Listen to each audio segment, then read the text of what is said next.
platforms and talking.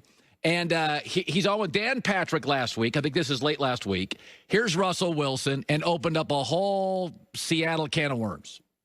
I think that ultimately, for me personally, I think that I want to be able to be involved, because at the end of the day, it's your legacy, it's your team's legacy, it's the guys you get to go into the huddle with, and at the end of the day, those guys you got to trust. Are you involved in personnel decisions? Have you been involved in personnel decisions? Not as much. I don't. I think that. Do you want to be involved, Russ? Yeah, I think it helps. I think it helps to be involved more. But I think that dialogue should happen more often. Okay, we've got stories now. Russell Wilson, I can tell you this, isn't happy with Pete Carroll. He likes his teammates. He likes Seattle. It's a Pete Carroll thing. The offense is outdated. Analytic people for several years now have rolled their eyes at the Seahawks offense. That's not my opinion. I've had three different Seattle players tell me they feel like they're running a 1980s offense. Since the death of Paul Allen, Pete Carroll has unquestioned power. In my opinion, it's a lopsided franchise where the coach has too much power over the playbook, has too much power over his quarterback, has too much power over the franchise, and too much power over John Snyder. The offensive line has been suboptimal since they traded away Max Unger, a very talented center, and Russ doesn't believe he is given the respect he deserves. And the bigger issue is, let's say Andy Reid was struggling with Mahomes. Andy Reid could still point to that offense and go, look what I'm doing. When Bill Belichick and Brady had their prickly moments, Belichick's defense was still great. What is happening in Seattle is the offense is outdated, but the defense is no good, and that's Pete's specialty. In the last 5 years, Seattle's defense has gone from 5th to 11th to 16th to 26th to 22nd. And too often, Russell Wilson feels like a life preserver for a franchise that can't stop anybody. And what you're having now, and I will say this, it is a little bit of a Tom Brady effect. Because Brady wins the Super Bowl, you got two things happening. Teams are now saying, oh, all we need is a quarterback. Just give us Carson Wentz and Matt Stafford, and that's happening. But here's the second thing that's happening. Guys like Russell Wilson are saying, the hell. Look at Brady's defense. Look at Brady's weapons. Brady went out and he got Gronk and he got Leonard Fournette. Brady and Antonio Brown. So you got two things working here with Russell Wilson, who's a top 5 quarterback. You got teams looking at what Brady did, and they want to upgrade at quarterback. That'll solve all our issues. San Francisco's like 26-6 with Garoppolo. Get rid of that bum. We'll never lose another game. Be careful about that. Similarly, I do think you have Aaron Rodgers, Russell Wilson, and others, maybe Deshaun Watson, looking at the New England situation saying, Tommy's getting a little say in personnel, and look at Tommy's weapons, and look at Tommy's defense. And he got Fournette, and he got Gronk, and he got AB. It's the Brady effect.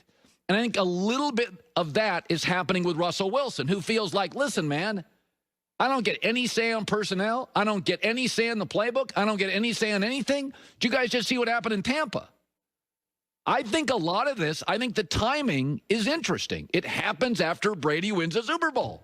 And Russ is saying, time out. You got Deshaun Watson. I think I'm better than Deshaun. He's forcing the team's hand. You got Tommy got personnel say. I got no personnel say. So I think the timing here is very interesting. I think Russell Wilson needs to be authentic. He's falling into a little trap of being Andrew Luck. And I'm glad he came out on Dan's show and other shows and had strong opinions. You got to be authentic about this stuff. If you're unhappy, say it. But here's the situation in Seattle to me. I think Pete's got too much power. Pete doesn't want to relinquish it. And Russell Wilson has earned the right to say more than go Hawks. He is no longer this plucky, small, unique third-round pick. He's a top 5 quarterback in this league, running an outdated offense, who has virtually no say. And I'm not saying they've got to be Tampa Bay with Tommy. but he deserves more than he's getting. I think this relationship has gotten more strained as Russell has gotten higher paid and has more power, and that is making some people like Pete Carroll less comfortable. I don't think this is a great relationship. I don't think Russell Wilson's going to get traded. I've been told he's not going to get traded, but it's fluid.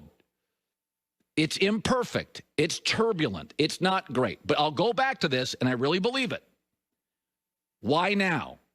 Why Russell talking now? It's the Brady effect. Tom went. Tom had power. Tom played GM. Tom almost coached. And Russell's saying, I want a little bit of that. I'm not saying I got to have all of that, but I want a little bit of what Tom's getting because I think I'm in his class. And I don't think he's wrong. All right.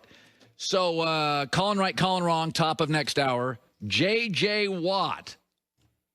What do you know? The Packers are interested. Want to talk about that coming up. Albert Breer, too. It's great to be back. I'm going to be a little rusty. Haven't talked much for a week. You know, playing with the dogs. It's not great broadcasting build-up. So I've been just talking to animals for a week. It's good to be back. And thank you so much for having me. Albert Breer.